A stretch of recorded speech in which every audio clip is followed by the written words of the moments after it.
Welcome, everyone. I'm Laura DeFranco, the CEO of Brave Healer Productions, where we have a mission to wake the world up to what's possible. And here today to help me with that mission are some of the most amazing authors of a new book we have coming out. The book is called Sacred Spaces. This is volume 2, you guys. That volume 1 is back there over my shoulder. And the subtitle of the book is Subtle Shifts for Mind, Body, and Home Transformation. And before I introduce these amazing women to you today, let me just say a huge thank you to our lead author, Colleen Avis.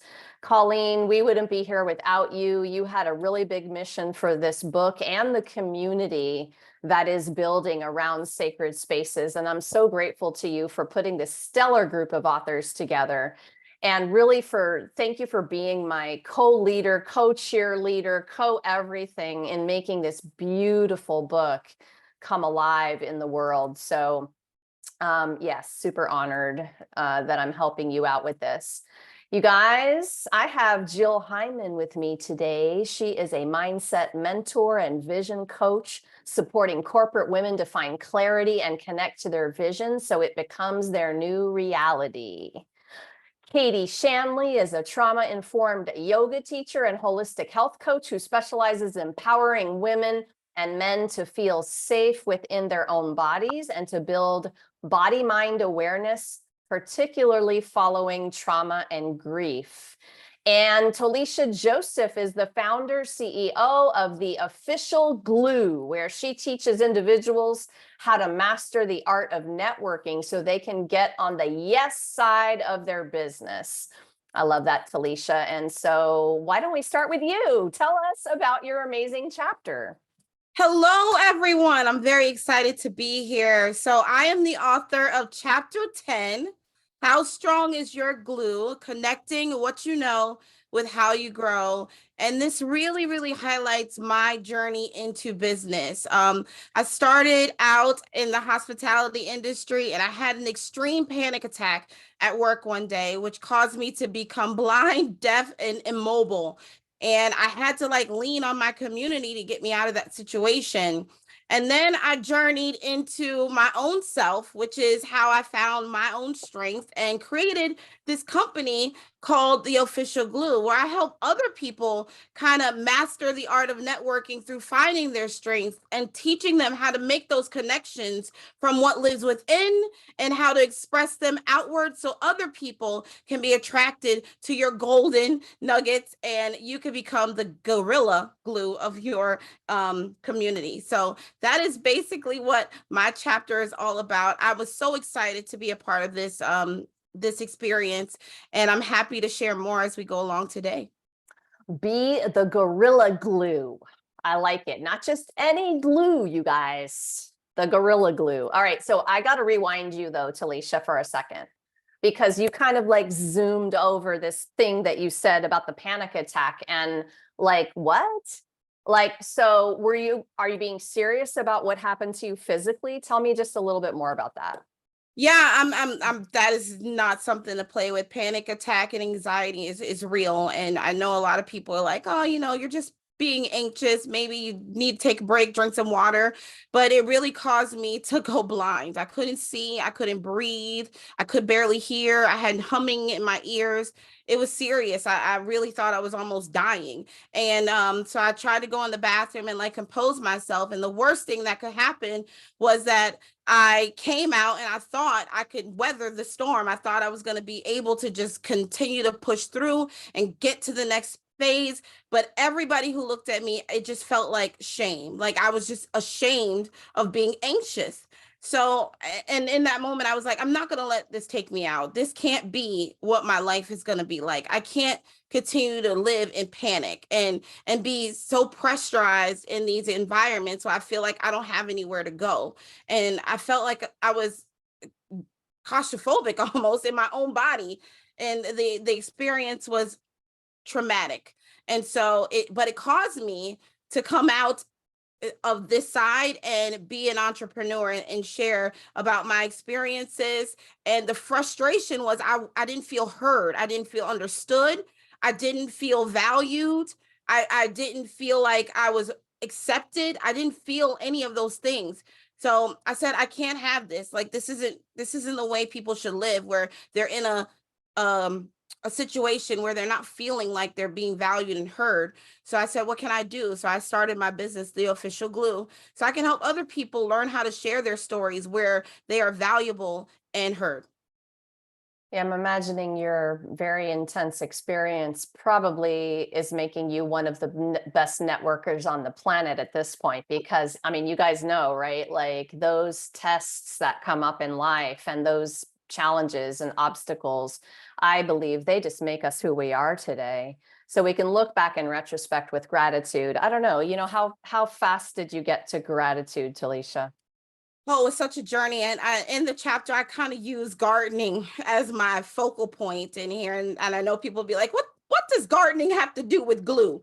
And the glue is really the internal space. It's like when you become connected to your spirituality and you become connected to who you are and your physicality, something amazing starts to happen. And I attribute it to, going into your own personal garden and digging through your own soul and kind of figuring out where your best quality lives. Where are the roses in your garden? Can you smell them? Can you see them? Can you touch them? And then, thinking about, well, there's one thing to go into your own garden and tend to your own life. But when you start to develop a business, you're developing other people's gardens and you're tending to their life. So you transition into a farmer, you transition into a space where you're feeding your community. And so how you feel inside really translates to how your community is going to feel and how much they can trust you to be the nurturer of their gardens. So it was really important for me to share it in that way, and express how important it is for us to do our internal work first before we start to go into business and share our gardens with other people, because we could be sharing weeds. This is really powerful. I love it. I love hearing you talk about this in the way that you are. Talisha, thank you for being here today. Stay tuned, you guys. We're going to hear more from Talisha in a couple of minutes. Katie, you're up next. I want to hear about your amazing chapter. Yeah, so my chapter is chapter 19. It's called Posture is Everything, and it's identifying and healing trauma through body awareness. So in this chapter, I share some vulnerable stories from kind of those adolescent, those teen years that we all have, challenging memories of. But through this chapter, I talk about different types of trauma. So ancestral trauma, sexual trauma, even medical trauma, and how posture is everything is something my mom would say to me. And she would say it with a little punctuated poke to the spine. And I don't want to give too much away about my chapter, but what I came to learn, or what I've come to learn, is that posture is actually about this foundation of self-awareness and self-love, and really trusting and loving who you are, rather than the instinct to like poof out your chest and stand up tall, and you're actually kind of posturing, right? You're putting on this mask for the world. You're trying to be okay. And that's another thing that I touch on a lot, is this idea that trauma is not a competition. Because I think a lot of us, we think, oh, well, this was a small thing that happened to me. It's nothing in comparison to what happened to my mom or my sister or my friend. And it's really important to understand that we don't have to put on that mask. We don't have to pretend like we're okay, because there is no competition with trauma. It is not something that can be measured. And to really honor that is, I think, the first step in sort of building that ability to even tune into your body. Because if you are not allowing yourself even permission to feel your feelings, it becomes really difficult to tune into your body. So I think that's what this chapter is really about, is like building that body awareness through allowing yourself to notice, allowing yourself to feel those feelings, and yeah, just getting to know yourself better and healing through whatever that individualized process of finding that awareness looks like for you. Trauma is not a Mhm. competition. You know, it's funny because one of the things that paralyze my writers on a regular basis is they'll say, "Well, my thing wasn't bad enough to write about," and I'm like, "Oh my gosh, you know, like this is not a competition, right?" Yeah, I love that you said that. But I want to back you up a little bit to the body awareness piece. I know that's what you're all about, and it is one of my favorite themes ever because I think everything transformational and healing happens when you come back in. So what else do you want to say about that? Even what I'm talking about, like, what does it mean to come back in here? Yeah, I think that a lot of times if we are, whether we're presently in a bad situation or we've kind of tucked these bad experiences away and postured, right, and tried to be okay, um, it takes a toll on our bodies, and we're not really presently in our bodies in this present moment. I describe not necessarily the trauma I wrote about in this book, but I describe trauma as like you're in the back seat of the car. If the car is your life, you're in the back seat. You're not driving. You're almost not there. You're somewhere else. You're somewhere trying to keep yourself safe. And so that body awareness is really about realizing that your body can be a safe place again and coming back to that safe place within yourself. I like the visual you gave me. I put myself just now, as you were talking, in the back seat, and I put myself in the driver's seat, and there's a big difference in feels there, isn't there? It's Yeah. like, yeah. Yeah. And also starting to learn like this yoga is, I'm a yoga teacher. So, you know, for me, being in a yoga pose, being in this shape and noticing the emotions is sort of how I started to build this awareness. But we can do it at any point. Like we can do it when we're washing dishes. We can do it right now. We're sitting here, you know, we notice, okay, what does it feel like to take a deep breath? What are the emotions behind that? And breath is a big one for body awareness. We really can't start to notice how our body is feeling or where we're holding tension if we're not breathing. Yeah, it's a super, super powerful first step. And I love it. I love doing these interviews because y'all talk about breathing so often. I'm getting it all day long. Every time I interview y'all, like, yes, deep breath, let's do it again. It's really good. Yeah, it's the fastest way in, which is cool. Katie, thank you so much for being here today. Yeah, thank you. Let's hear about Jill's chapter. Hello. Thank you, Laura. Thank you, Colleen. Thank you to Katie and Talisha and the rest of the authors. My chapter is chapter 16. It is titled Homecoming, Create Clarity Through Chaos. And for me, I had over a decade long battle with depression and really an internal battle grasping to anything external. I had a lot of moves, different cities. And my chapter is really talking about my evolution of coming home to myself, which then allowed me to purchase and find my actual house that I had had a vision for 3 years, and how I really chose myself. I chose my personal development, me finding myself first. I took the investment money in my savings account that I had saved for my house to invest in me. And the awareness of like what really happens when we are in chaos, whether it's depression or a big life transition or whatever the chaos might be in your life. And there's dialogue happening in our body. And so for me to get myself on board to say yes to a very high dollar, right, investment, to pay my teacher that my body was fully like, my heart was like, yes, yes, yes, this is the direction we're going. My brain, right? My brain was like, girl, hold up. This does not make sense. No, you need to stop paying rent. We need to stay where we are. We need to stay safe. And so really in my chapter, it's a lot of dialogue that I had internally of getting my brain and heart in alignment. So then we can fully show up and move forward in aligned action to really create the life that I was desiring to live in that chapter of my life, right? Of finding myself, my true homecoming, to now the amazing place that I call the nest here in the mountains, and this property and the sanctuary that I've co-created with Source. So I love it when you all show us that voice, because it's so vulnerable, first of all. So thank you for doing that.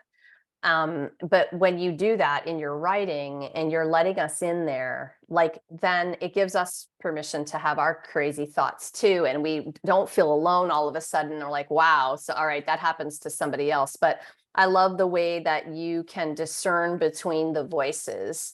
And just like, I asked Talisha, like, how long did it get to the gratitude? How long did it take to get you to gratitude? Like, do you remember what the journey was like to get you to the point of this is all about awareness, right? Yeah. Yeah. Tell me more about that. I was already in gratitude. Here's the thing. Like, I was already like, living in a gratitude place. There was a deeper level for me to reach within myself to unlock. A lot of it is around system, familial, cultural, corporate programming. I had a lot of unraveling of this programming that has just been consciously or unconsciously built in my way of being that was not serving. And it was just a very distinct moment of, I had this internal voice saying, get help. It was this scream. It was familiar because I'd felt it earlier in my 20s, of depression, years and years of literally being like, this cannot be all there is to life. Like, this cannot be what my life, why I'm here. And so it was really just that question, that curiosity of like, trusting that voice of like, there's more, there's something more in store for you. Like, there's some, like, keep exploring. Yeah. Trusting that voice is an interesting journey, I think, for a lot of us. Okay, this is great because you're all talking about, connecting in to find those answers in all of your unique ways. You're doing that. And thank you, all of you, for stepping up for that challenge, that I gave you of writing that vulnerable story. You all did that so brilliantly, and we're getting to know you on another level for that. And I thank you. But you guys, these books are full of golden nuggets of awareness and master teachings from these authors. And so you're going to be given a gift you don't expect in these books. And I can't wait for people to read for all those reasons. I'm grateful to all of you authors. But we're talking about this, connecting in all our unique ways. And I have this next very simple question for all of you. And Katie, I'm going to start with you for this one. So what to you makes a space sacred? A great question.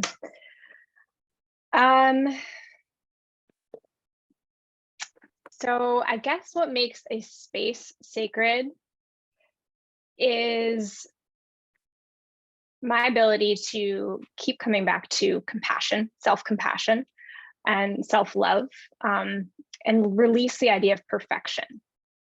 So immediately I'm thinking of a space within myself, but it could be also a space in my home, right? Maybe not every corner of the house needs to be perfectly neat for me to still be able to like create this safe space. It could be, 3 foot by 3 foot. And I could still find that little bubble of compassion for myself and love for myself, and releasing that idea of perfection and attachment to it has to be a certain way for it to be sacred. I don't know if that makes sense. I love that. Yes, Yeah. it does make sense. I was joking with the group in another interview about, my sacred bedroom space has nobody dropping their underwear on the floor. So like, let's just stop that, like it needs to be clean. It needs to be decluttered. But no, I love that. And I love the idea of just, can we not attach to what that is? Like it is what it is because you make it that. And Yeah. even with one deep breath and moving into the body, like you were talking about earlier. Yeah, brilliant. Okay, Jill, how about you? What to you makes a space sacred? Intention. It's always for me is coming back to the being, who I be, the intention with this breath and this moment here. And through that, it emanates a frequency outside of me to community, as Talisha is talking about networking, right? Community and my home, as Katie said. So for me, that is my sacred space, is starting with my intention. I think this is so important. This topic has been up for me in these last couple of weeks, and I'm moving through a course right now. And she talks about this so much that I better pay attention. Intention. Yeah, intention. I think we move through life with a lot of great practices, even our gratitude practices and our meditation and our stretching and all the things that we do, right, to be healthy. But sometimes we pass this by when it really should be first. Anything else you want to say about intention? Yeah, that's just it.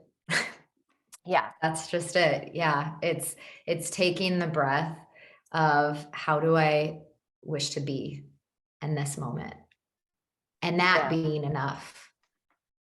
If I can just add one thing to that, is that intention, it very much does not have to be where you act. It could be a stretch. Like it doesn't have to be exactly where you feel like you are. But as Jill said, like where you want to be. So I always love that idea of like, this is how I feel now, and this is how I want to feel, and that being enough to be your intention. Like your stretch goal, your stretch intentions. I like that. Yeah. We're always going to be moving, vibing a little higher up, leveling. I love it. Okay. Talisha, how about you? What to you makes a space sacred? Oh, I love these answers. I'm like, and I'm just going to go one further and say that for me, it's all about alignment. When I got into a space where everything was kind of connected for me, and I really surrendered to my spiritual self, and I was like, you know what? I'm just going to let you take charge, because I've been making a crap show of my life for the last couple of years, and I need someone else to kind of direct the show, because I'm tired of being the showman. And when I really surrendered to that and started to work in alignment with that feeling, I really came to a space where all of my decision making happens with my physical body. Like everything is in alignment. So if I don't feel like this is a good thing for me to do, I'm not doing it. And I'm very secure in that I'm not doing it. But if I feel like this is something that is so good for me and it makes me feel at home with myself, then it's an absolute yes for me. I'm so excited to go ahead and move forward with that, and being okay with the journey, right? Because I'm in alignment with it. So I think being unaligned or disaligned really creates this turmoil inside of like, is this good or is it not good? But the sacredness of that is being confident and secure that whatever you're doing, it's going to be good because it's in alignment with you. And that's where I feel at home, when I'm in spaces that are completely aligned with me, and I can feel comfortable while being in there and working and going through the journey. Yeah, I love alignment is sacred, isn't it? I love that. I was going to say, I love the order of how we're being guided through. Katie, you were like the breath, I'm offering intention, and we need it's the steps, and then it's aligned for then the action piece. It's amazing. This is a whole masterclass in itself. It is. They always are, ladies. Like, y'all are brilliant badasses. So like, how could it not be, right? Yes. Okay. Listen, and sometimes I think those of us who teach this every day, we make it sound easy. And I want to talk to our listeners here for a second. We know some days are harder than others, and we've been in some of the hardest days ourselves, so we get that. You all, authors, have many different ways you practice connecting to that sacred space within and shifting your energy.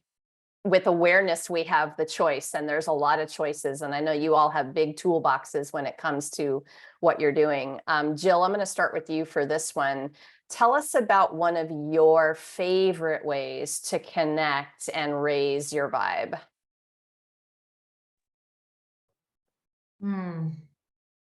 I would go with breath, but that one's been used because that is amazing. You know, actually what has really been on my heart a lot lately is the frequency of joy.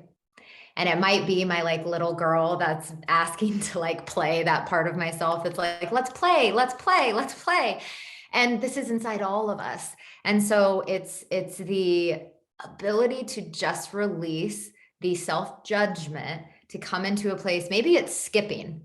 There is this like comedian doing some skit, right, around skipping. You cannot be skipping and like in a lower frequency, which would be sad or angry or upset. If you're skipping, your body is going to just emanate like, well, this is funny. I might not even be doing it right. So for me, it's either, you know, playing one of my favorite songs, or if it's in between meetings, because we all have lives, you know, going, it might be stepping into a bathroom stall or stepping into the car, closing the door, and just like doing some movement, like shaking it free. I love it. I love it. I love it. I just wanted to watch you move a little bit more. That was good. I like that. Let's all together now. Yeah, shall we? Okay, that's good. We can do the wiggle dance. It's good. Awesome. Okay, Talisha, how about you for this one? Tell us about one of your favorite ways that you raise your vibe when you need to. Well, I think for me, it's staying glued. And when I say glued, it's the staying in a space where I'm consistently guided, you know, and I'm always seeking leverage points. Like, how can I become better? How can I get higher? How can I achieve more? I'm always looking for understanding. I want to get to a place of understanding with everyone. And that keeps me grounded and humble at some point. And then the education piece, I'm a consistent learner and I'm always looking to learn more. So I think it creates this lovely container for me to stay connected, right, to everything, because things move so fast. And when we feel like we're on a chase all the time, we don't really sit back and try to smell the roses. We don't enjoy the spaces. So staying glued to my community, staying glued to my family, staying connected to all of the spaces in life and really enjoying them, like really sitting back and saying, isn't this beautiful? And savoring all the moments is what keeps me in high energy. Yeah, nice. I love that. I love that energy. I love celebratory energy. You also talked about something just now that I want to pause on because I think it's so important. You talked about loving to learn. The learner's mindset, the beginner's mindset is such a childlike, playful, wonderment. And I love that. That is also, I think, something that we could all get back to a little bit more often. Katie, how about you for this one? What's one of your favorite ways to raise your vibe? I like going for a walk. If I had to choose just one thing, like the most simple thing is going for a walk. And I always know when I need to just do that is when it feels the least convenient, when I'm thinking, oh, I have so much to do, I have no time. That's when I'm like, I'm going to go for a walk and then I'm going to start whatever it is. And it always kind of up levels it. But the other thing, the kind of overall answer I was thinking of was just like, whatever it is that hits the reset button for you. And sometimes it can be a walk. Sometimes it's a shower. Sometimes it is changing your clothes. Like, I don't know, for me, maybe it's like that little kid loving to play dress up kind of thing, but like just changing my outfit. I'm a big fan of the outfit change. It can change your whole vibe, especially if you're feeling really down, put something kind of fun on, or you're feeling exhausted, like get your cozies on if you want to, embrace that kind of restorative and calming and home body energy. Get your cozies on. I like that. I would like to add to that because it made me think about how important environment is. And I don't think we share enough gratitude for the environment stuff and how it affects us energetically. Like our environment is so important, and not just the aesthetics of like trees and grass, but people who we surround ourselves with is so important. And they have a way of controlling our temperament, our temperature, how we are. And so changing that up is important as well. Like switching your crowd can help you raise your vibe. Well, funny you should mention that, Talisha, because I was just coming to you for this last question that I want to ask all of you, and it's about community. And so to me, you guys, community has been the difference between success and failure, just in general, in my business, in my life. Talisha, tell me more about your community and that inner circle of people you surround yourself with. What's it meant to you? Oh, community is everything. And I think that we should be super intentional about who we place in our community because they have so much control over how we feel, how we think, how we react. And so for me, it's so important for me to have people around me who, one, appreciate me. That's number one. Two, respect me. We don't have to be best friends for you to be a part of my community, but I need to know that you appreciate my value and you respect my contributions. And so that is really important to me. And I love being a part of the Sacred Spaces community, honestly, because I feel really at home. I feel respected and I feel appreciated. And the one thing that I absolutely love about this community in particular is that we all have our strengths and we're able to highlight them in different ways. And it is so appreciated within this space. So it's so important to find a community where you feel appreciated and respected and that they highlight your strengths so you can feel good when you're going out in the world and feel like you're contributing something that matters. Yes, with an exclamation point. Like your communities should make you feel like you can be a better you in all of the different ways. You should really feel great in your community. I love that, Talisha. Thank you. Okay, Katie, what do you want to add to that? Like, what is community meant for you? Yeah, I think it's I think of like a trust fall, as cheesy as that is, but the imagery of feeling surrounded and feeling like there's someone there to pick you up when you fall down, and that's definitely community to me. And then something Talisha said about who we surround ourselves with. I've heard before, I don't know if this is like scientific or just this, what people say, but that you are a reflection of the top 5 people that you surround yourself with. And I recently, in the last year, moved to a different state, and I now live walking distance from my friend who I've known for 30 years. And I was messaging her yesterday and I was like, we should celebrate the fact that we've been friends for 30 years. Like we should have a party, a 30-year friendship party, because I just think that is it's rare and it's incredible. And that for me, having those long-lasting friendships, as well as Felicia said, like, you don't have to be my best friend. I don't have to see you every week or every month or every day for you to be a part of that community, but having both is so supportive. Yeah, I love that. I love that. I've got a 30+ year BFF as well. I'm totally calling her up and telling her we need to do a party. Like, why not? I know. Plus, our birthdays are 2 days apart anyway. So like, why not? Right? Like the next birthday, we're going to have to do a big one. I love that idea so much. Okay, Jill, you're going to wrap us up today. Tell us what community means to you. Community is life force for me, and it is also one of my core values. And community also equals safety.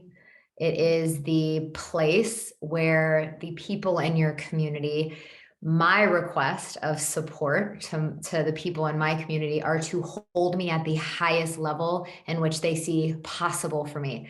So if I'm operating at like a place that's like definitely not in alignment, right? We've talked about that with Alicia, like not in alignment to my goals or like how they know I could be. I just had this happen the other day. I'm in this like intense leadership training, and this one guy was like, check your show up.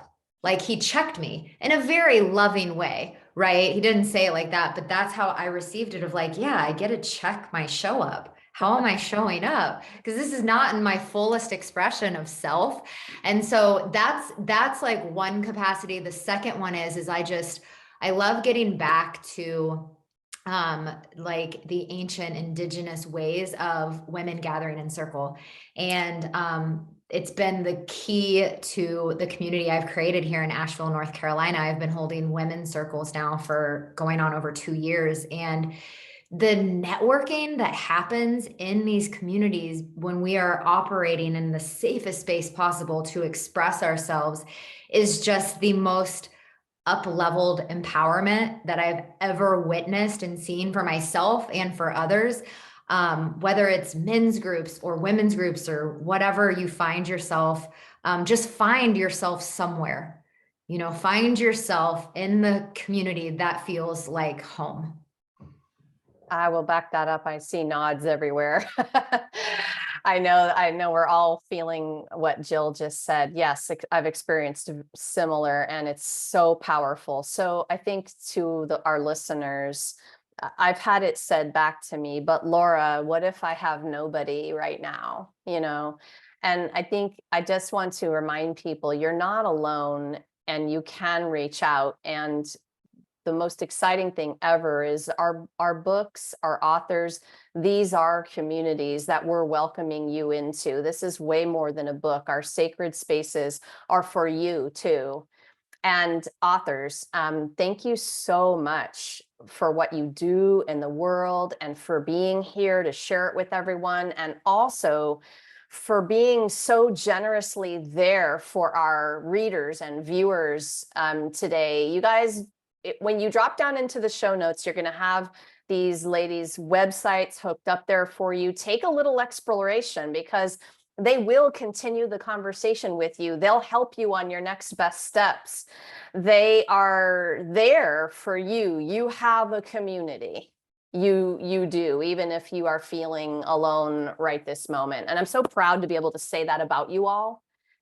You step up into these projects like that. That was part of the mission. So thank you for doing that. And thank you just once again to the three of you today. Thank you so much for being here today. Oh, I have one last word, because Go I for it. feel like we're talking about help. And I just want to say, I mean, I'm a super confident woman. Honestly, I am. I believe in myself. I have so much in me that I could give. But this process and journey was so good for me. I was actually helping another woman write her book simultaneously to writing a chapter in this book. And my chapter was difficult for me because I had to ask for help. I had to look inside and ask someone to help me share my story. And I think help is such a powerful thing that we kind of take for granted. So here's an opportunity for you to purchase a book that is full of tips and tools to help you. It's a starting point to help you. A lot of women, 22 to be exact, poured their heart, soul, blood, sweat, and tears into this project so that we can help you. And I would love to encourage anyone who's listening to take the help that's available. It's here. It's for you. We didn't do this because we need it. We did it because you need it. So take it. Yes, that's another yes with an exclamation point. And I just wanted to add too, if you are feeling alone in your journey to healing, or you're feeling alone in your trauma, whatever it is, I guarantee you there's a chapter in this book that is going to make you feel less alone, that you're going to relate to, because we are all connected. And I think that's an important piece that every author in this book is really trying to share with you, that you're not alone, that no matter what your background is, we all suffer at times, and we all can become stronger because of it. I think we did that for each other too. I know as a fellow author in projects, I would read somebody else's story and it would help me instantly. It's perspective, it's awareness, it's gratitude. It's just a moment of healing right there, reading your beautiful words, and it's powerful. So again, thank you all so much. All right, you guys, let's wrap it up today. You are all invited, of course, to our live stream book launch party. That's coming on November 4th, 10 a.m. Eastern. It's going to be on the Brave Healer Productions Facebook page, which I have you hooked up with below as well. I'm going to have all of the Sacred Spaces Volume 2 authors there with me that day, and we're going to share our wisdom and inspiration with you. And if you're listening anytime around that date, our book is due out on November 1st. So you can head over to Amazon when it's time and pick up your copy. And lastly, today, everyone, remember, your words change the world when you're brave enough to share them. So it's time to be brave. See you next time, everyone.